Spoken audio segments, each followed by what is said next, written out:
Senhoras e senhores, bem-vindos a mais um episódio aqui de Venture Fellows Podcast. Estou muito bem acompanhado dessa vez com o Brian e com a Priscila, que vocês já conhecem, que trabalha aqui com a gente aqui na Venture People, tocando a operação do Brasil. Então, dando as honras aí, antes de passar a bola para a Pri, não esqueçam de marcar, se inscrever no YouTube, seguir a gente no Spotify, compartilhar com os amigos, com a mãe, com a avó, com a tia, com o sobrinho, para impulsionar o conteúdo sobre empreendedorismo, venture capital e também para as pessoas que querem trabalhar um pouco nesse ecossistema que a gente está tão inserido, né? Exatamente, pessoal, é um prazer estar aqui novamente, mais um episódio, mais uma conversa muito inspiradora, né, para todo mundo que acompanha o Venture Podcast, os fundadores, executivos, pessoas que querem trabalhar em startups, investidores, então é um prazer estar aqui com vocês, mais essa conversa. Bem-vindo, Brian. Quem é o Brian? Brian Benioshi. Sou eu, muito obrigado pelo convite. Sou muito fã do Venture People desse podcast. Boa. Pri, quer apresentar o Brian para a galera? Sim, o Brian é o cofundador da Exceed. Brian, se puder, inclusive, fazer uma introdução, contar o que é Exceed para quem não conhece ainda, né? Acredito que muita Claro, gente já ouviu você dando entrevistas por aí, falando, a gente sabe que você claro, tem um perfil super comunicativo. claro. A Exceed é uma plataforma de investimentos em startups online. O que fazemos é capacitamos investidores de montar carteiras de startups online, startups que a gente filtra para o investidor, para o investidor ter acesso a esse ativo. E, ao mesmo tempo, a gente fornece funding, recursos, né, financeiros para empreendedores buscando isso para escalar suas empresas. Então, e fazemos isso de forma regulamentada. A gente opera pela CVM, temos uma regulamentação própria que são as regras desse mercado que a gente ajudou a desenvolver junto com a CVM ao longo do tempo. Nosso core business é mini IPOs simplificadas, para startups que qualquer investidor pode investir em startups pré-filtradas a partir de R$ 5.000. Muito bom, muito bom. E antes da gente falar, Brian, da sua trajetória no Exceed, a gente quer conhecer, né, a pessoa Brian, sua trajetória pessoal, e algo que Claro. nos instiga muito a entender um pouco, né, de como você saiu do mundo da música, do rugby, para virar empreendedor. Antes da Exceed eu jogava muito rugby mesmo. Gostava, ainda gosto, me sinto falta. É um jogo para os jovens, né, unifica bastante seu corpo, e aí quando eu comecei a Exceed com o Greg, eu tinha que parar, é duro. Eu lembro a última vez que eu joguei, eh, tipo mesmo, 15 contra 15 no campo, eu acabei no hospital com o cotovelo tirado do lugar, 2 caras grandes colocando de volta, acho que eles ouviram meus gritos na Argentina. É esporte que não é para brincar, tem que ter tempo para manter o corpo e tal. Mas assim, o esporte é meio que é uma das coisas que deu início à Exceed, né, porque eu conheci o Greg, meu sócio fundador, jogando rugby, treinando rugby. Eu acho o esporte muito sempre foi parte da minha vida e super importante, não somente para divertir, mas para conhecer pessoas e desenvolver relacionamento. Acho que pessoas se relacionam através de fazer atividades em conjunto, né, trabalhar na mesma direção, na direção da mesma meta, né, e esporte fornece isso, então, especialmente, esporte em equipe, então, sempre fui muito fã. Hoje em dia eu não tenho muito mais tempo para esporte, mas, assim, quando eu puder eu jogo um pouco de golfe ou de tênis e mesmo assim isso é importante, porque você vai conhecer pessoas. Eu conheço vários investidores, no campo de golfe, por exemplo, no quadro de tênis. Esporte é uma coisa importante para o pessoal, mas para o profissional também. E, assim, a sua pergunta foi isso, assim, eu conheci o Greg, jogando rugby, no treino e depois dos treinos a gente ficou conversando, e ele que trouxe essa ideia de montar uma plataforma regulamentada, fazer IPOs para startups aqui no Brasil. Ele estava investigando como fazer isso, se puder, né, se for permitido.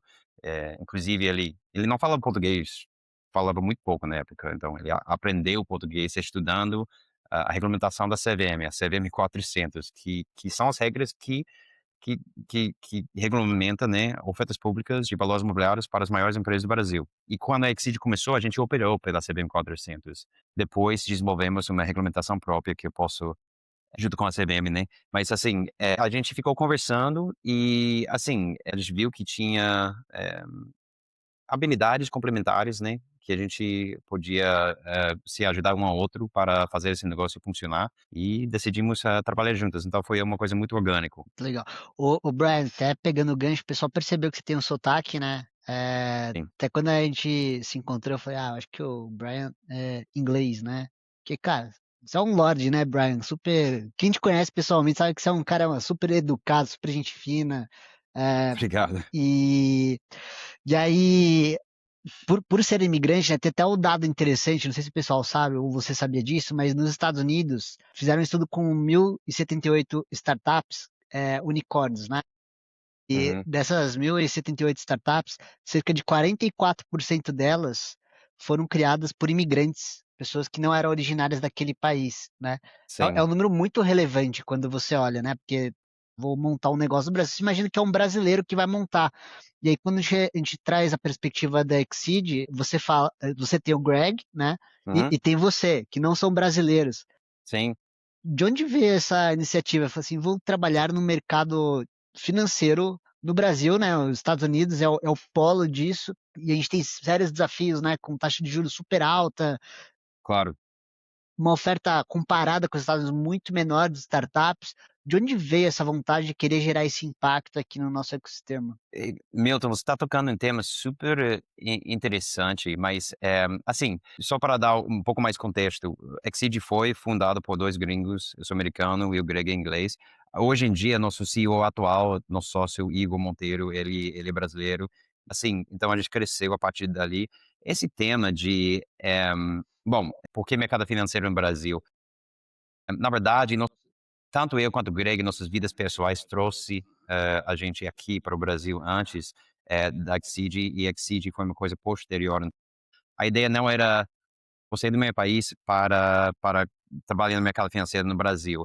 Eu sempre tinha uma vontade de morar, no Brasil e fazer parte desse momento de desenvolvimento do país. Quando eu estava na escola estudando economia, se falava muito dos BRICS, dos países do futuro e tal, então eu estava lendo muito sobre o Brasil, eu achei super interessante o desafio e de participar desse momento do país que meu país já passou, assim, décadas ou séculos atrás, dependendo do assunto, do setor e tal. E aí, eu achei interessante, tipo, conseguir participar, nessa etapa e empreender. Agora, o Greg tem uma história um pouco diferente, ele trabalhava em banco de investimento mesmo, em Lloyds Bank, em Londres, fazendo securitização, e ele decidiu que ele não queria ficar nessa carreira de banco, e quando ele veio para o Brasil, foi com a ex-mulher, uma mulher na época, que era brasileira também, e ele decidiu que ele queria empreender aqui e ver se esse indústria que ele estava tão apaixonado na Europa, que nossos benchmarks, Seedrs e Crowdcube, são lá, são as plataformas de mais bem-sucedidas, né, no mundo inteiro. Ele queria ver se ele podia replicar o sucesso dessas plataformas aqui no Brasil. Mas esse tema que você tocou de uma alta índice de estrangeiros, né, de imigrantes em startups americanas, eu lembro de escutar um dos limited partners ou general partners de Sequoia Capital falando que isso até foi uma métrica que eles buscavam a determinado tempo. Eles buscavam, fundadores que era primeira ou segunda geração imigrante. E talvez se eles tinham dados que apoiava esse teses, só falando por experiência própria, sendo um imigrante, te dá algumas vantagens, muitas desvantagens também, com certeza. Mas algumas vantagens no sentido que, você não tem o rede de apoio que você teria no seu próprio país, então isso meio que exige você a ir além e fazer coisas e sair da zona de conforto, porque todo dia você está no seu zona de desconforto, está fora da zona de conforto. E também, ao mesmo tempo, você tem eh, menos, limitações de como pensar ou os pensamentos do seu grupo, do seu rede, que: "Ah, não, você tem que trilhar essa carreira tradicional, mais fácil fazer assim". Faz o mesmice de todo mundo, porque, assim, todas essas portas são abertas para você. Você não tem esse head quando você é imigrante, então você fica, de uma certa forma, mais livre no seu pensamento, o que é possível, o que pode fazer. E com certeza, o fato que você já está assumindo um risco sendo estrangeiro, você tem menos aversão a risco, quando você é imigrante. Então, talvez são alguns fatores que contribuem a esse índice que você citou, de empreendedores bem-sucedidos sendo imigrantes. Muito bom. Vou pegar a próxima aqui, Pri. Vou emendar então, tá? Pode emendar. Brian, nesse contexto aqui de empreender aqui, qual que foi o não que você recebeu, que você tomou na fase inicial do Exceed, que mais te ensinou sobre resiliência, vendas, desenvolvimento de negócios aqui no Brasil, né? Porque imagino que é um desafio, né? Montar o negócio aqui no Brasil tem vários obstáculos, mas eu queria ouvir uma experiência sua em que você tomou um não, que foi uma verdadeira aula para vocês continuarem batalhando, lutando, para o Com desenvolvimento da certeza. Exceed. Eu diria que não era grande não, eu diria que são vários nãos. Assim, quando está começando, não é o padrão. E quando a gente estava começando Exceed e fazendo a primeira oferta, né, assim, era uma oferta muito pequena, era tipo R$ 300.000. E hoje em dia R$ 300.000 é um investimento de um investidor. Vai, ajusta pela inflação, dependendo dos índices, seria 600, 700 mil hoje em dia, de reais de hoje, né. Mas mesmo assim, tem investidores via Exceed que investe isso em cada empresa, assim, 500, 600 mil. Então, assim, um investimento hoje era a rodada inteira no início.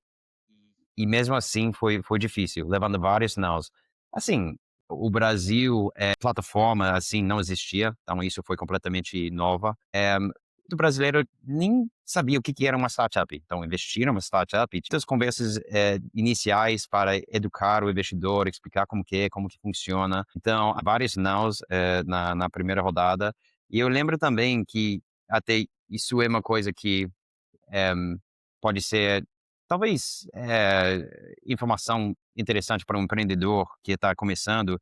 Eu acho que quando você está de fora, pensando em empreender, fica com essa ideia que quando uma startup faz tudo escalável, é uma coisa escalável e desde o dia um. E startup geralmente tem que ser escalável, isso é importante para crescer, mas eu acho que, parte da verdade, assim, nos bastidores, né, que muita startup começa com coisas não tão escaláveis, simplesmente para comprovar uma demanda, comprovar que pode ser feito, e aí trabalhar em tornar essas coisas escaláveis, ao longo do caminho, depois de comprovar que pode ser feito. Eu lembro de escutar uma entrevista de o fundador de Airbnb, o outro Brian Chesky, falando sobre isso. Eu acho que no início, ele que tirou as fotos dos apartamentos, ele que falava com os donos dos apartamentos, era zero escalável. Mas ele comprovou que, tipo, 2 pessoas totalmente desconhecidas podiam se combinar, dessa forma, via plataforma, compartilhar apartamento e não ia dar ruim. E assim, no início da Exceed, a gente tinha, assim, dezenas de investidores, nenhum investimento foi feito da forma que é hoje, via assinatura digital, via DocuSign, era no papel. Eu lembro de correr na Faria Lima, de escritório em escritório, de investidor, recolhendo assinatura no contrato de investimento dos Caramba! investidores. Então, mas assim, eu acho que essa parte de entender que no início faz o que você tem que fazer, você tem que ter visão de como que vai ser escalável, como que eu vou tornar isso escalável, com mais recursos, com investimentos, com mais pessoas na equipe, com mais skill sets. Mas, assim, no início, se você acredita na ideia, tem mercado, tem demanda, tem que fazer acontecer. E aí, acho que é isso. Eu lembro disso. Assim, eu lembro dos vários nãos no início nessa rodada, mas faz parte. Boa, muito legal essa história, né. E é o que você falou, né, muitas vezes a gente encontrar o caminho de ser escalável é depois desse início, né, quando você dá a cara a tapa, essa sua ideia, e aí você vai desvendando esses caminhos, né, as respostas não estão prontas, né. E aí já emendando nesse ponto Uhum. do inicinho da Exceed, Brian, lá em 2015, né, se você pudesse voltar no tempo para essa época, que conselho você daria para você mesmo, né, ali naquele início? Sim, uma boa pergunta. Tem tanta coisa, né. Você aprende tanta coisa aprendendo ao longo dos anos. Assim, conectando um pouco com o que a gente está fazendo hoje aqui na Exceed, que a gente está trabalhando muito com novos parceiros, especialmente no mercado financeiro tradicional, Itaú, B3. Eu acho que no início a gente podia ter sido mais aberto e mais agressivo, trabalhar com parceiros. Quando está começando, você tem que acertar um equilíbrio, crescer a sua própria base, assegurar que você tem seu próprio deal flow, seus próprios mecanismos e tal, para não ficar muito à mercê a qualquer parceiro. Então, cada coisa tem os seus momentos. E se eu acho, olhando para trás, eu acho que a gente podia talvez, começar um pouco mais cedo nesse trio de parcerias. Mas assim, também era uma coisa regulatória. Na época, não era permitido a Exceed fazer parceria com o mercado tradicional, mercado financeiro tradicional. Então isso foi um impedimento também. Eu acho que bom, tentando generalizar, esse conselho talvez para potenciais empreendedores seria, eh, tem esse equilíbrio de ter uma mente de execução e depois de pensar fora da caixa e ser aberto às novas ideias e questionar suas próprias ideias. Então, é difícil, mas se puder desenvolver esse hábito de um ciclo, execução, execução, execução, separar um tempo para questionar suas premissas e questionar: "Ah, talvez eu deveria ser mais aberto nesse ponto", revisitar. É muito difícil na prática, não estou dizendo que é fácil, mas, se eu pudesse, fazer isso melhor, eu teria feito. E quantos investidas vocês têm no total, realizados via plataforma da Exceed? Quantas startups já foram investidas? No Deixa eu checar isso, rapidinho. Eu acho que, o número de startups eu não tenho de cabeça, porque tem algumas startups que já fizeram mais que uma captação, né, via Exceed. Esse é um das coisas legais sobre o modelo. Você pode fazer a sua primeira rodada, crescer, pode captar novamente. Tem empresas que já captaram 3 vezes, via Exceed, então você pode realmente utilizar essa ferramenta de acesso a capital via oferta pública para escalar o negócio. Eu diria que é por volta de 60 e 70 empresas. Acho que 79, ofertas públicas realizadas. 110 milhões investidos em startups, aproximadamente 79 ofertas, desde o início. Daqui a pouco você já está passando a quantidade de empresas que a gente tem na Bovespa, né?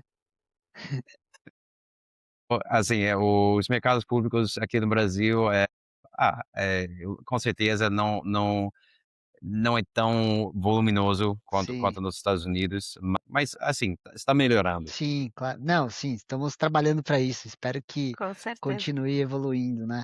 Olhando na ótica da Exceed, para um empreendedor que está montando um negócio agora, né? Normalmente ele sempre faz aquela jornada do family, friends and fools, né?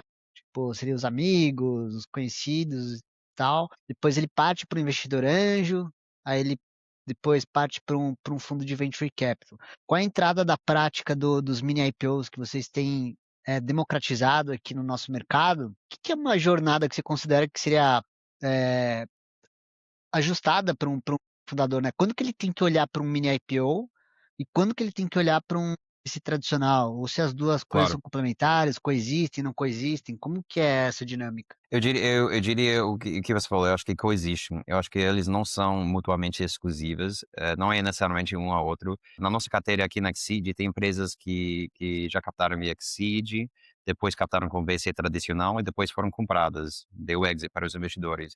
Tem empresas que já captaram via fundo VC, depois captaram via Exceed. E tem empresas que captaram via Exceed e foi direto, reto a exit, foi compradas, gerando retornos para investidores. Então, eu acho que eles coexistem, com certeza, e eu acho que o empreendedor tem que ficar de mente aberta, né. O importante para o empreendedor é que ele recebe o capital que precisa, no prazo que ele precisa, segundo termos e preço, justo, valuation justo. E ele tem que manter conversas abertas com todos, e nada impede, essas modalidades funcionando, conjunto. Então, eu acho que são complementares e, assim, como eu falei de nossos exemplos, experiência aqui, pode ser uma rodada via Exceed, depois com VC, ou pode ser VC, depois Exceed. Eu acho que, o empreendedor, às tempos, quando o acesso a capital é mais complicado, tem que estar falando com qualquer potencial fonte, seja grupo de anjos, seja fundo tradicional, seja plataforma como Exceed, para aumentar a probabilidade de captar recursos necessários para escalar o negócio. Deu para entender? Sim, sim, sim. Sim, boa pergunta. Boa pergunta, boa pergunta. Assim, tem várias coisas que a gente vê, com fundadores aqui, fundadores de primeira viagem, eh, fazendo as suas primeiras captações. Então, ele chega pensando: "Cara, eu quero captar milhões e milhões de reais, para me abastecer durante 2, 3 anos". Primeiro, esse tipo de oferta para o investidor não existe. O investidor não vai fornecer capital para você andar por 3 anos, não funciona assim. Você tem que traçar um plano para 1 ano 18 meses, 2 anos, no máximo 2 anos, mas geralmente 12 a 18 meses, né, seria mais factível. Tem que mostrar como que com esse capital você vai dar um sprint e mostrar resultados interessantes que vai fazer com que sua empresa mereça uma próxima rodada de captação, crescimento que merece isso. Acho que além disso, o empreendedor quer entender que isso não é necessariamente no seu próprio interesse, porque quando você está captando, assim, o seu custo de capital é a valuation da rodada de hoje. Se você capta muito dinheiro nessa primeira rodada, em teoria, esse é um dinheiro caro, porque porque se você fizer sucesso com sua startup, você aumenta seu valuation e baixa seu custo de capital. Então, o empreendedor que acredita mesmo que ele está fazendo, ele deveria captar o necessário para gerar o resultado que ele precisa para captar uma próxima rodada, segundo o valuation menor, custo de capital, o valuation maior, custo de capital menor. Esse é um dos erros que a gente vê com frequência aqui. Eu acho que é outro que isso é mais geral de qualquer empresa privada aqui no Brasil, mas arrumar os documentos antes de captar, os documentos financeiros e societários. É normal no início de qualquer empresa de fazer coisas rapidamente e porque você está se esforçando para não deixar nenhum prato cair e, tipo, comprovar que você tem o próprio conceito, né, tem mercado, tem demanda, mas ao mesmo tempo você não pode captar dinheiro, pedir dinheiro dos investidores sem ter a casa redonda. Uhum. Então, isso é importante. Eu acho que outro que talvez seja menos falado é que você tem muitos CEOs, não somente no Brasil, no mundo inteiro, tem muitos CEOs técnicos, CEOs que são muito bons no que eles fazem, conhecem muito bem o mercado, o produto, a biblioteca, a literatura em volta do mercado, do produto e tal, são super inteligentes. Talvez falta um pouco essa capacidade comercial de apresentar a visão, do mercado, do produto, da empresa para os investidores. E tem muitos CEOs que acham que não precisam, que isso não é necessário, que ser inteligente, conhecer o produto, o mercado é o suficiente. E não necessariamente funciona assim. Você pode ter melhor, produto, serviço, empresa, no mundo, mas se você não consegue apresentar e convencer os investidores da sua visão, é difícil eles desembolsar o dinheiro. Assim, eu lembro, livro que me impactou foi aquele livro do Zero a Um, do Peter Thiel, um dos melhores investidores de todos os tempos, né. E assim, ele tem em um dos capítulos, ele fala sobre a necessidade de um fundador de ser um bom vendedor. Você está vendendo a sua visão. E eu lembro claramente, tinha um quadro lá, tipo quadro lá, do foto de Elon Musk. E tipo, melhor vendedor de todos os tempos. Assim, e Elon Musk é provavelmente talvez, né, o melhor empreendedor de todos os tempos. Então é coincidência que ele também é o melhor vendedor, né, na estimação, na opinião do um dos melhores investidores, o Peter Thiel. E essa habilidade conta. Eu acho que esse é um skill que alguns CEOs, eles deixam para o lado, acho que não precisam, mas precisa. É uma coisa que você tem que ter, se você vai captar recursos para escalar seu negócio. Então é importante, se você não tem esse skill set, tem que ter com o seu outro co-founder, e se não tem, tem que treinar, tem que adquirir, tem que treinar, tem que praticar, apresentando tudo isso, porque é importante nesse mundo de captar capital de risco. E Brian, você conseguiu já identificar ao longo dessa jornada de Exceed, quais são os padrões que levam a startup conseguir ser bem-sucedida rápido no fundraising? Se é tipo, se é o time, se é o produto, se é a tecnologia, o que que é o diferencial? Você falou um pouquinho de vendas, né, do Elon Musk e tal, mas eu queria saber se você identificou algum padrão, algum critério que seja significativo, tem alguma correlação de sucesso nessa captação. Olha, é muito variado, Milton, muito variado. Os benefícios da Exceed e Capital Exceed é que não temos esses muito, restringido a somente fazemos rodadas para fintechs, por exemplo.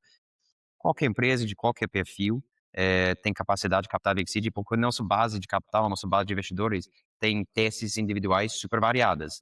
Então, assim, isso faz com que a gente tenha sucesso com fintechs, com agtechs, com insurtechs, com varejo, com uma série de tipo de empresas. Não existe um padrão que funciona, mas, assim, tem algumas coisas em comum. Lógico, founders forte, com muita experiência e com muito domínio, né, do mercado. E lógico, um produto que é disruptivo, que dá inovação.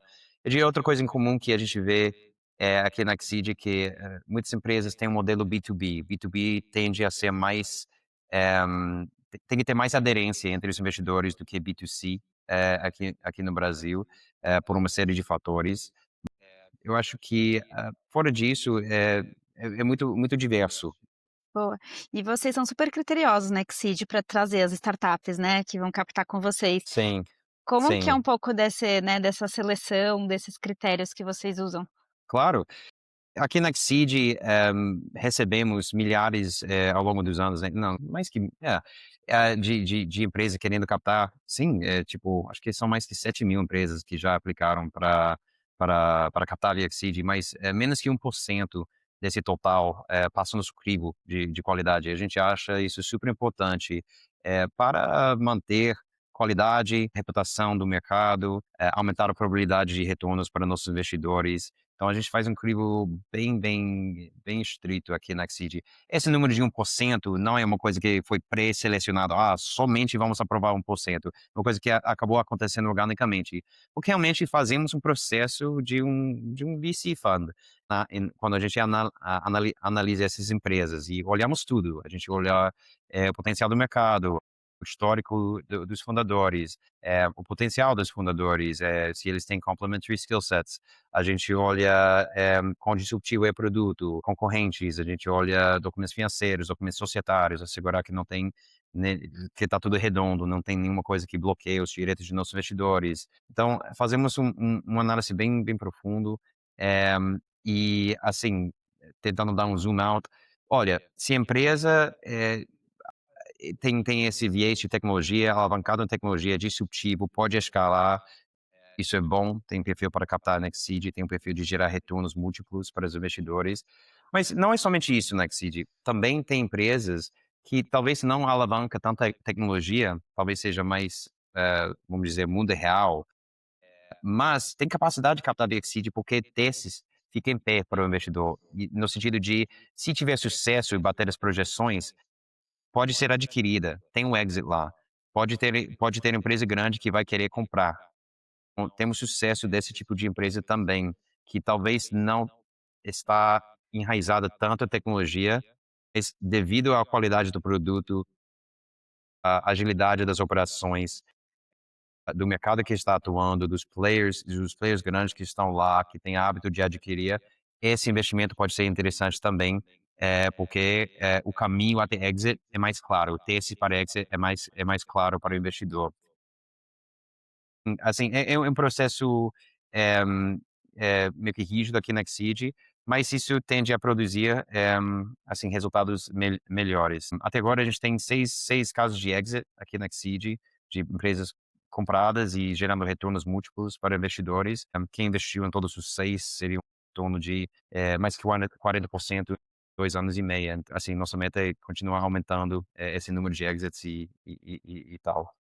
Qual que é o tamanho de receita que uma empresa precisa ter, pelo menos para poder ser elegível a receber aportes da Exceed? Claro.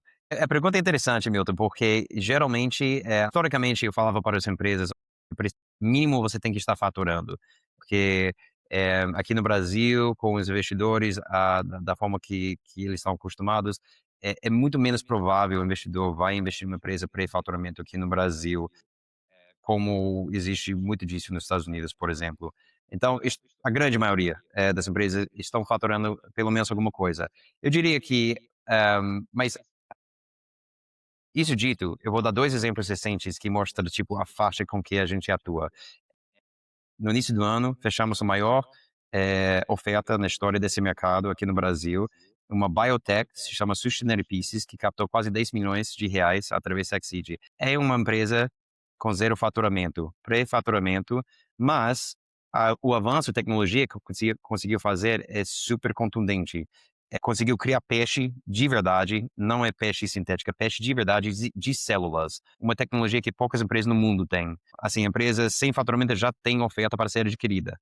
Então, por causa da tecnologia. Então, esse é um exemplo extremo. Na verdade, foi apenas a segunda empresa, a Exceed, que captou sem faturamento, porque a grande maioria tem faturamento. E outro extremo, temos uma empresa chama Flapper, que é de aviação privada, como se fosse um Uber de jatos privadas, e, está terminando com sucesso a sua captação na Exceed de mais que R$ 4 milhões. E essa empresa tem faturamento na casa de R$ 50 milhões ano. Então, Caramba. você tem essa faixa, né? Assim, eu diria que, em média, as empresas estão faturando assim, entre R$ 1 a R$ 10 milhões ano, em média, né? Via Exceed. Mas a gente tem essa faixa grande que a gente trabalha também. Legal. E aí olhando para a tendência de democratização desses mini IPOs, a gente teve alguma regulação recente sobre transações secundárias, né? Então, por exemplo, eu, investidor, poderia ter investido numa startup e via Exceed poder vender minha participação posteriormente, ainda que não tenha havido necessariamente um IPO na Bovespa ou um exit para uma empresa, eu, no meio dessa jornada, tomo a decisão de vender, né? Como que está sendo essa dinâmica? Ela já está acontecendo? O que que vocês têm visto em relação a isso na Exceed? Sim, sim, sim, é um assunto super interessante. Já está acontecendo e acontecendo na Exceed de forma, vamos dizer, mercado de balcão, até porque o mercado secundário organizado foi proibido pela CVM até recentemente. Espera aí, conectou aqui, é o que o internet. Então, assim, é acontecendo sim, de forma mais mercado de balcão na Exceed há um tempo. Então, o investidor querendo vender, a gente ajuda ele a vender ou comprar a participação. E isso até porque o mercado secundário organizado, formal, não era permitido pelas regras da CVM até 2022. A CVM flexibilizou isso em 2022 e permitiu os inícios de um mercado secundário. Aqui na Xseed fizemos uma parceria com o B3, com a maior bolsa de valores da América Latina, né, para desenvolver o mercado secundário junto com o B3 e justamente para fornecer mais liquidez para os investidores desses ativos e, além disso, a gente prevê que isso vai ter um efeito, de impulsionar o mercado primário também, e de trazer muito mais volume de investimentos nessas ofertas públicas que a gente faz para startups, no mercado primário também. Isso que a gente já viu, lá fora com nossos benchmarks. Se você olha um dos nossos benchmarks principais, a Seedrs, lá no Reino Unido, assim, para eles, atingir os primeiros, acho que foi 8 bilhões investidos no mercado primário, não, 1 bilhão, foi 1 bilhão em 8 anos. 1 bilhão de libras em 8 anos. O segundo bilhão foi em 2 anos depois de lançar no mercado secundário. Então, a gente está querendo replicar isso também aqui, no Brasil, com montar esse mercado secundário junto com o B3 e fornecer esse potencial de mais liquidez para os investidores desses ativos. Muito bom. E até puxando o gancho, né, você está comparando com o mercado de fora, o que que você acha que a gente tem a aprender aqui no mercado brasileiro, né, com esses benchmarks de Inglaterra, Estados Unidos, nessa parte de mini IPOs? Eu acho que a lição principal é isso, é a importância do mercado secundário e expandir e chegar no próximo patamar do potencial desse mercado. Essa capacidade do investidor ter mais liquidez de forma mais automatizada via plataforma, ele abre esse ativo para um público e para uma quantidade de investidores muito maior. Então, isso foi mostrado lá fora e é importante a gente tentar replicar isso aqui no Brasil. E olhando para cases de sucesso agora da Exceed, né? Você falou um pouco da Flapper e da outra empresa de biotech, que eu não sei pronunciar o nome, peço até desculpa. Sushi Mas, Therapies, latim, é. né, legal. Qual que é o que você considera que foi o maior case, assim, disso? Se é que você pode abrir pra gente, o que que foi o maior case que você fala, cara, isso aqui foi emblemático na Exceed? Assim, maior que esse, é difícil falar, só eu falei desse maior rodada ou oferta já feita no mercado, do Sustainable Pieces. Eu falei que a gente tem, né, 6 exits lá na carteira. Eu posso falar de alguns desses exits. Tem um wealth tech, uma espécie de fintech que captou o VXseed, se chama Meu Portfólio.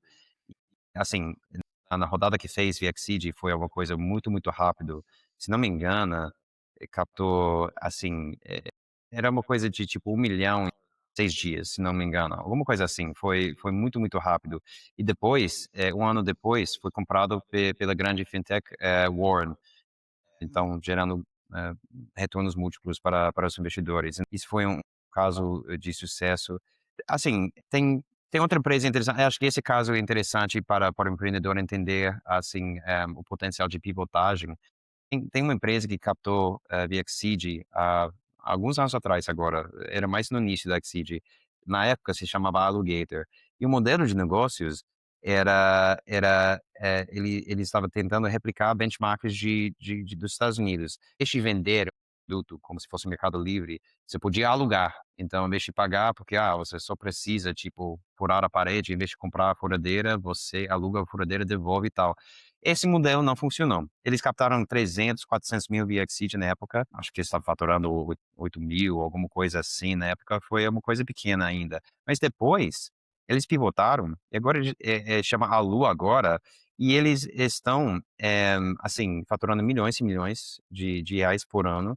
E eles têm um novo modelo agora, que é de alugar, por exemplo, iPhone. Então, eles têm um próprio, tipo, estoque de iPhone que eles vão alugando. Explodiu esse mercado. Aluguel de equipamentos próprios, mas focado principalmente em iPhones, não era a intenção inicialmente. E, assim, cresceu super. Então, demorou para eles acharem um nicho deles, mas deu certo. Inclusive, eu acho que eles acabaram de anunciar o patrocínio de equipe de futebol de Santos. Caramba, nossa, eles estão super bem. Então, assim, tem alguns casos interessantes aí na carteira. Eu não poderia destacar a casa da fintech da Jinjin, que é uma das primeiras que foi comprada pela Bradesco, liderada por Stephanie Fleury. Tem alguns casos interessantes aqui na Exceed. Legal. Muito bom. E pensando aqui na nossa audiência, né, pessoas que gostam de aprender não só com os acertos, mas também com os erros. Qual você acha que foi o erro mais doloroso aí que você viu uma startup que captou com vocês cometendo? Não precisa nem citar a startup se não puder, mas assim, qual que é o erro, né, Sim, que claro. E não posso realmente citar o nome da startup, mas foi uma lição para a startup e para a Exceed também. Basicamente, se resume a necessidade de o mais rápido possível diversificar sua receita, sua fonte de receita. É normal quando você é uma startup começando, especialmente se você tem modelo B2B, e se concentrar, isso acontece muito, você fica muito concentrado em um ou dois clientes. Você está comprovando quando é cliente grande, dá para até escalar dentro do cliente. E aí, quando está no começo, pode ser um pouco mais fácil de ficar, entre aspas, viciado e só trabalhar esse cliente, porque você está crescendo tanto dentro do próprio cliente. Ao mesmo tempo, é um risco. É um risco para a empresa e um risco para o investidor, porque se sair essa empresa, esse cliente, acabou a empresa. Então, a gente teve um caso de uma empresa super interessante, faturando, acho que foi 3 milhões ano, e totalmente recorrente, SaaS, B2B, mas uma concentração forte de receita, acho que foi 60% num cliente só, alguma coisa assim. Antes da rodada, a gente falou, vamos avançar, super interessante a empresa, mas vocês têm que trabalhar logo essa consideração, tem que diminuir essa porcentagem. É super importante isso para escalar e deixar a empresa mais robusta, duradoura. Na verdade, o contrário aconteceu. Depois que a captação subiu, concentração para 80%, estava escalando cada vez mais dentro desse cliente. Infelizmente, o cliente puxou o tapete em algum momento e saiu do jogo. E assim, foi. Assim, right off. Caramba. A empresa não conseguiu se virar. Então, isso foi uma lição dura para todas as envolvidas. E a gente, aqui na Exceed, ajustou nossos processos, ajustou nosso algoritmo de rating de empresas para dar mais peso, mais purificação a essa concentração de receita. A gente vai mais atento a isso no pré-lançamento também, porque é um risco mesmo. Uma carteira de startup sua, se você fosse montar uma carteira sua, quais seriam os top 3 critérios ou, ou regras ou em fontes de informação, um playbook que você teria mental para falar assim, putz, esses são os 3 critérios que para mim é no-brainer, que eu tenho que olhar com muito cuidado. Pô, eu pergunto para você de uma forma para que você possa falar para o pessoal que está assistindo a gente, que eles possam implementar cientificamente, né? Normalmente, Claro, quando a gente pergunta disso, o pessoal fala produto, time e mercado. Mas se tá. você puder desenvolver um pouquinho mais do tipo, quais seriam esses 3 critérios, quais que seriam? Sim. 3 é difícil. Primeira resposta é que 3 é difícil. Deixa eu tentar pensar como que no viés que você está falando. oferecer alguma coisa mais prático. Olha, eu acho que isso vai ser um pouco padrão, mas é verdade, a importância dos founders e de confiar nos founders, não somente na capacidade dos founders, mas tipo, são boas pessoas, né? Tipo, pessoas que vão fazer a coisa certa, além de ser competente e tal. Eu acho que isso é importante na avaliação e também se eles têm, de uma certa forma, esse equilíbrio que estava falando, capacidade de executar, hiperfocar e tal, mas de uma certa forma mente aberta, porque especialmente quando está se tratar de investimentos early stage, pivotar é uma coisa que é provável. Eu não sei quão provável, depende muito do setor e do modelo, mas é provável, e cada vez mais provável com a rapidez com que a tecnologia está acelerando. AI e tudo isso está disruptando tudo. O founder tendo essa capacidade de ficar com mente aberta e de pivotar quando for necessário, a data mostra que é o momento, e ter essa agilidade, eu acho que isso é importante, tentar analisar isso. Porque ninguém pode prever o futuro, mas é muito provável que vai ser bem diferente do que é hoje. Então, eu sei que é meio que padrão falar do founder, mas não tem como escapar. Os founders são muito importantes nesse investimento de startups de seed e pre-seed e pré-series A. Outra coisa que eu diria que seria, eh, assim, olhe a estratégia da startup de crescimento e o teses de exit para você como investidor e vê se faz sentido. Vê se, assim, realmente você acredita que isso pode ser feito, que esse é um caminho que pode ser trilhado, levando tudo em consideração. De novo, parece meio que senso comum, mas muitos não fazem. Isso faz sentido mesmo, sabe? Eu acredito nesse tese de exit. Eu acredito que essa empresa vai conseguir entregar e entregando, vai ter demanda para um exit, por exemplo, ou vai ter capacidade de captar mais recursos. Então, de novo, eu acho que parece meio que padrão, mas é importante realmente sentar e ver se a narrativa, a história que você está analisando faz sentido para você como investidor, se você entende e se é coerente para você. E assim, outra coisa que de novo, é meio que padrão, mas assim, é uma coisa prática que você pode fazer, olhar os documentos, olhar a documentação, olhar os documentos financeiros, olhar os documentos societários, questiona se você não entende. Questiona se tem um ponto aí que não faz sentido para você, ou se você acha não sei, um sinal amarelo aí, que, vi isso, você pode explicar porque assim, né, e tal. Eu vi isso no seu balanço, eu vi isso, esse termo nesse contrato de investimento que você já assinou. Pode explicar como que isso vai funcionar na prática? Você tem que tirar essas dúvidas, você tem que, assim, é um ativo financeiro, então você tem que olhar os detalhes dos documentos oficiais para ficar confortável que o ativo que você está investindo é redondo.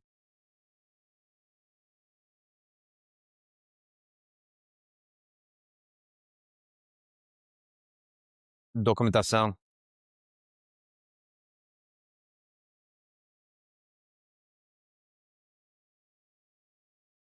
Putz, fui com a cara do founder, vou investir, né? E ele deixa de fazer aquela continha básica que é, beleza, tô captando 1 milhão com valuation de 10 milhões. E aí fala, beleza, estatisticamente no Brasil, 90% das transações, 95% se dão até 100 milhões de reais. Em quanto tempo vai dar essa venda? Pensar um pouco mais analiticamente, né? Seria mais ou É, menos nessa mas também, ótica. Milton, eu diria que essa mentalidade do anjo que você citou não é necessariamente errado dependendo do valor e do preço.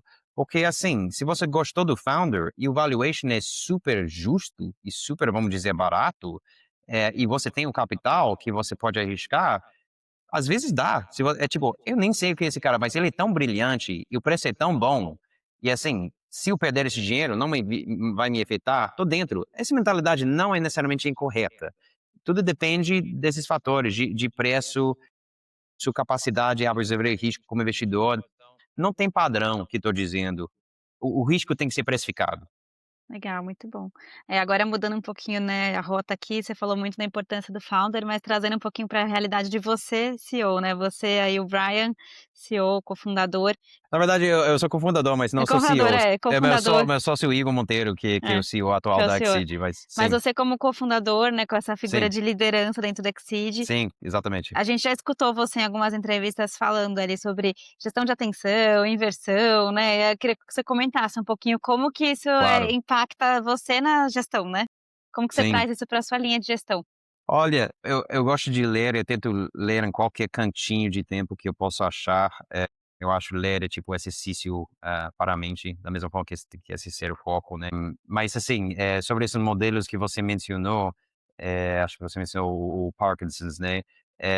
Tipo, que o trabalho vai expandir para ocupar o tempo que você aloca para isso. É 100% verdade, eu penso nisso muito. E, assim, quando você é gestor de uma empresa, fundador e tal, tem milhares de coisas para fazer. Então, realmente, tem que, tem que ser, tem que gerir e fazer uma gestão do seu próprio tempo, né? Eu acho que com Parkinson's, o que por exemplo, uma coisa que eu tinha que me ensinar ao longo do tempo é, tipo, em vez de atacar alguma tarefa, tipo: "Ah, tem que ser feito, vamos fazer", tipo, mergulhar, eu aprendi a, tipo, olhar a tarefa e falar: "Antes de mergulhar, primeiro, é uma coisa que eu deveria fazer ou uma coisa que eu deveria delegar?", primeira coisa. E segunda, se é uma coisa que eu deveria fazer, quanto tempo isso deveria demorar? Sério, quanto deveria demorar?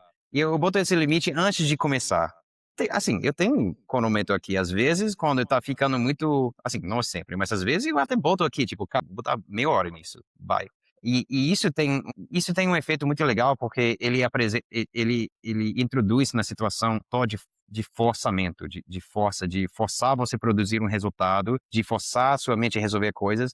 E, na verdade, muitas vezes, o resultado que saiu não é perfeito. Assim, provavelmente você vai conseguir 80, 85% da qualidade do resultado que você ia gastar.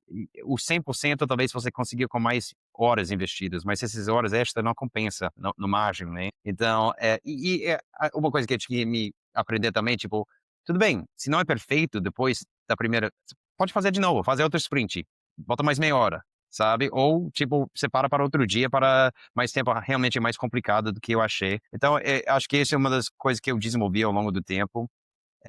Assim, gestão de atenção é mais uma rebranding de gestão de tempo, de precificar sua atenção, precificar seu tempo. Todo mundo fala em precificar seu tempo, é verdade. Mas também precificar sua atenção é talvez uma viés um pouco diferente do mesmo tema. Vivemos numa economia de atenção é o novo ouro, né? Toda empresa quer sua atenção. Distraição é o padrão. Assim, só sendo consciente disso, que vivendo num mundo que as maiores empresas no mundo estão tentando pegar cada vez mais segundos da sua atenção.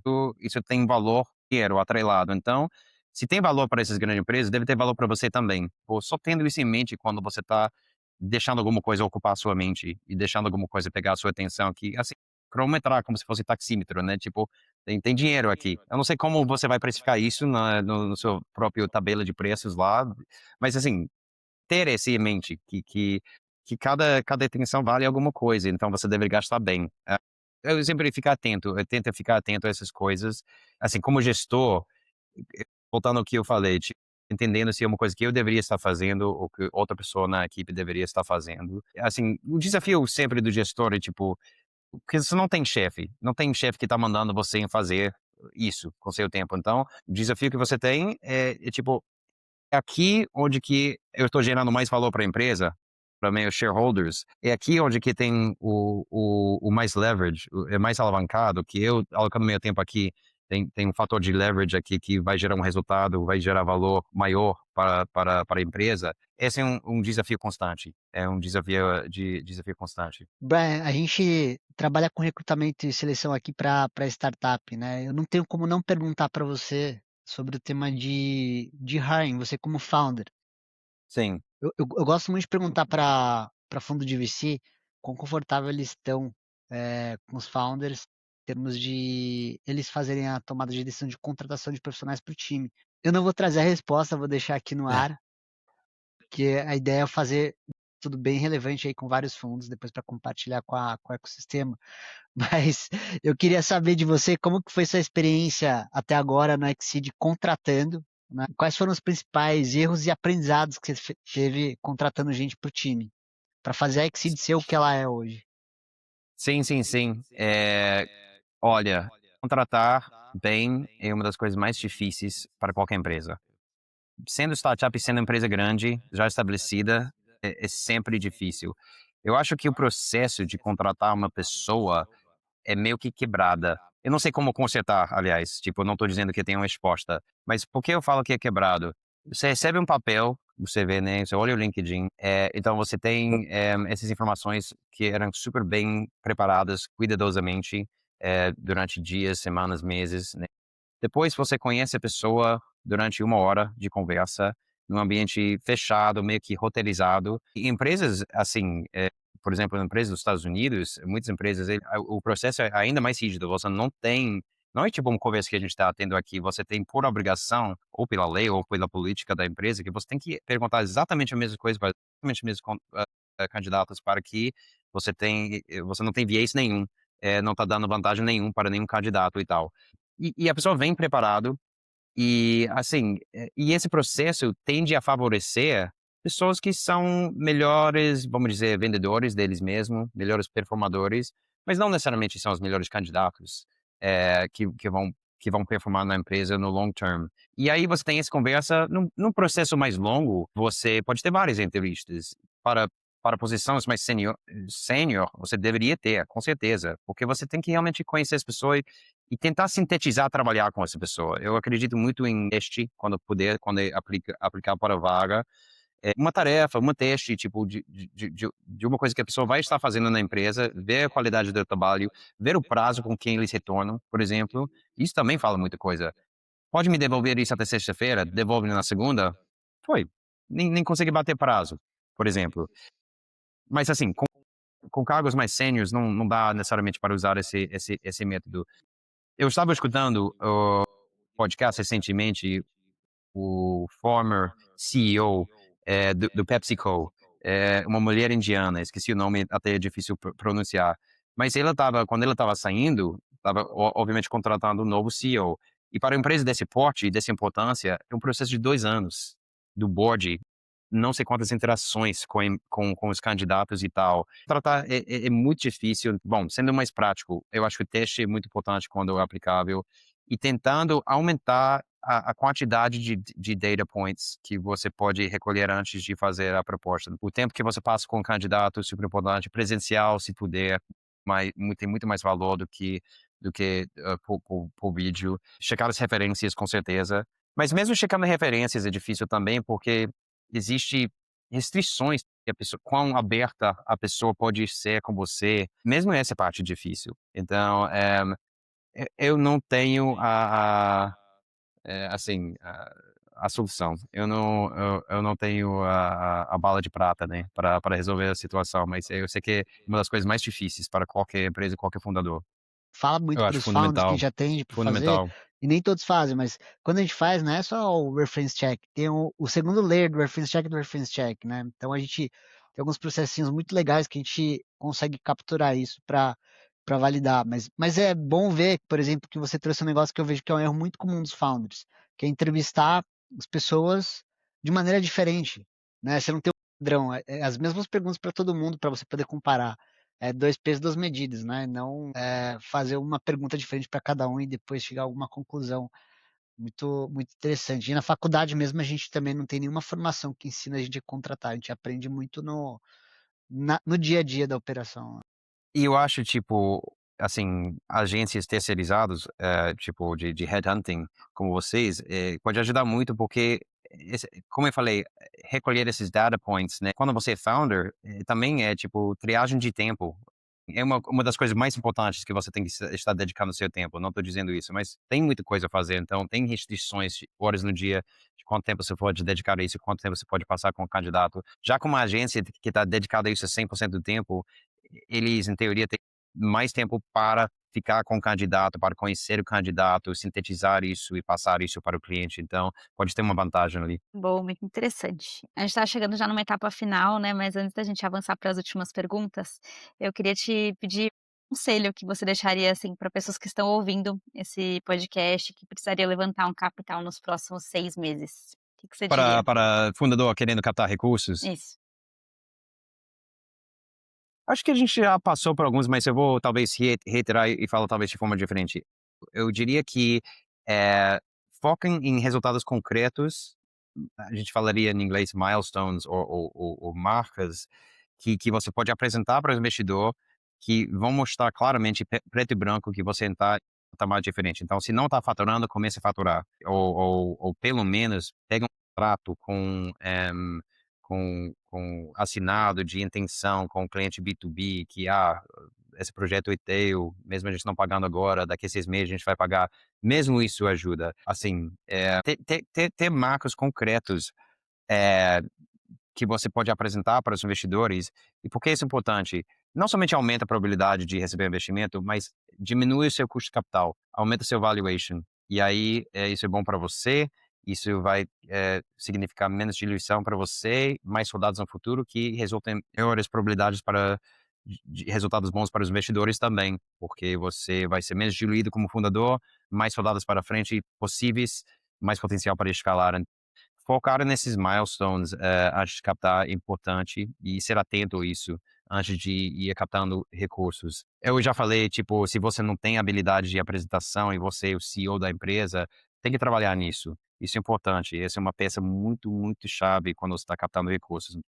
Faz uma boa apresentação, treina com seus sócios, treina com seus investidores que você já tem, treina com conhecidos que você confia, mas isso pode ter um impacto muito grande, na sua capacidade de captar recursos. E assim, como eu já falei, mas assim, está aberto a todas as fontes, explora todos, fala com todo mundo, porque você não sabe o timing de nenhum grupo de anjos, nenhum grupo, nenhum fundo, nenhuma plataforma como Exceed, você não tem controle sobre isso, sobre o timing, sobre o interesse, sobre os termos, você tem zero controle sobre isso, mas você pode estar abrindo essas conversas, tendo essas conversas, tocando essas conversas, para que você tenha a maior quantidade de leads vivas, né, e abrindo aumentando a probabilidade de fechar essa rodada de investimento que você precisa. Até mesmo investidores.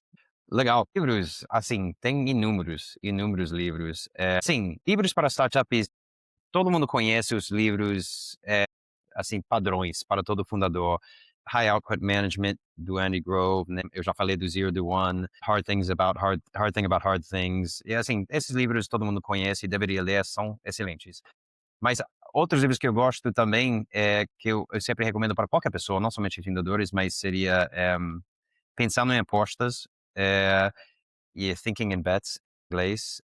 E isso meio que se trata do assunto de tem que lutar sobre esse tendência muito forte no cérebro humano de enxergar as coisas em preto e branco e entender que tudo existe numa escala de probabilidade e tentar sempre implementando isso no seu análise e sua tomada de decisão e entendendo que se não deu certo, isso não necessariamente quer dizer que você tomou a decisão errada. Se você tomou essa decisão baseada na boa probabilidade, mal sorte, é azar, mas se você fez a coisa certa. Agora, se você tomou uma decisão não baseada em probabilidade, não tem desculpa por não dar certo. Eu gosto também de um livro que chama Seeking Wisdom, por Peter Bevelin, que consolida muitas lições de vários pensadores e pesquisadores e empreendedores e ao longo do tempo de Charles Darwin até Charlie Munger. Assim, cada página você fica assim, caramba. Na verdade, demora para ler, porque você, depois de ler 2 páginas, você tem que refletir. Depois de cada 2 páginas, tem que refletir. Filmes, você falou em filmes. É que eu não vejo muito filme. Então, eu tenho pouca.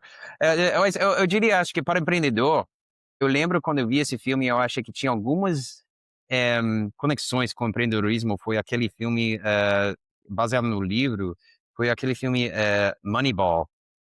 Acho que tá virando o jogo, alguma coisa assim em É do Brad português. Pitt, né? Com Brad Pitt, né? Mas assim, o autor é o mesmo, é baseado num livro, né? E esse autor é super conhecido no mercado financeiro, ele é muito bom, esqueci o nome dele agora, mas ele escreveu também Liar's Poker, escreveu The Big Short, que também foi feito um filme. E assim, você vê tipo o personagem, o Billy Bean, pessoa real em beisebol, e ele tem muitas semelhanças com a experiência do empreendedor, de fazer alguma coisa inédita, que ninguém acredita que vai funcionar, e todo mundo está apostando contra, e você se junta com sua equipe e você tem toda a data aí, você acredita fortemente, e você vai experimentando e ao longo do tempo, os primeiros meses não está funcionando, e você quer desistir, em algum momento funciona e aí o mercado muda, porque você tinha razão.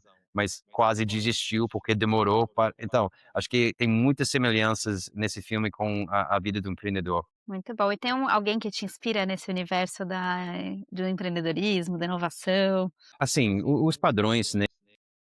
Mas eu acho que uma das pessoas que sempre quando eu escutava ele falar, faz muito sentido, é super interessante escutar. Eu já mencionei o livro dele, mas Peter Thiel, ele é um das mentes mais brilhantes desse mercado. E assim, o olhar e o conhecimento dele vai além do venture capital, vai para a filosofia, vai para tudo. E acho que essas mentes são muito raros e assim, quando eles estão falando, eu estou escutando. Acho que outro desse acabou de não acabou, já, mas assim, faleceu meio que recentemente, mas foi o Charlie Munger, que foi o sócio do Warren Buffett, e assim, simplesmente brilhante, uma pessoa que chega uma vez cada 100 anos. E de novo, uma mente parecido de multidisciplinar, que não somente sabia do mercado financeiro, de investimentos, negócios, filosofia, de psicologia. Falando em livro, todo mundo deveria ler. Tipo, você pode ir no Stripe Press. Stripe é outro startup extremamente bem-sucedido, fundado pelo Collison Brothers, irmãos irlandês, de pagamentos, né? E eles têm um site, Stripe Press, de que tem recomendações de livros super interessantes. E lá você pode também acessar alguns PDFs, tipo amostras gratuitos desses livros. Lá você pode acessar uma, uma consolidação de uma palestra feita pelo Charlie Munger se chamava The Psychology of Misjudgment. É rápido ler, pai, 30 páginas. Incrível, incrível, incrível. Todo mundo deve ler. Todo mundo deve ler. Eu tô até olhando aqui o site que você falou do Stripe, Isso. press.stripe.com, né? press.stripe.com. Depois a gente deixa aqui na descrição. Tem uns livros legais aqui, hein? Vale a Tem, pena dar uma tem olhadinha. muito. Eu gostaria de ter tempo de ler todas. E eu acho que, em nome da Venture People e da Venture Fellows, queria agradecer a sua presença e deixar também a palavra para você, algum recado que você queira deixar para o nosso ecossistema. Para mim, para deixar um recado para o ecossistema. Exato, exato. Sim, recado para o ecossistema. Eu acho, mente aberta, fica com mente aberta sobre novas coisas e questiona suas conclusões já feitas e questiona as premissas. Acho que nesse mundo que está mudando tão rapidamente, é importante desenvolver esse hábito de questionar conclusões que você já fez, porque os variáveis estão mudando o tempo todo. Muito bom. Obrigada, Brian.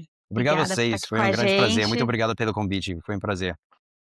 Obrigada e obrigada para todo mundo que acompanhou a gente. Até a próxima. Acompanhe os próximos episódios do Venture Fellows Podcast. É isso aí. A gente se vê no próximo episódio. Obrigado. Um abraço a todos aí. Valeu.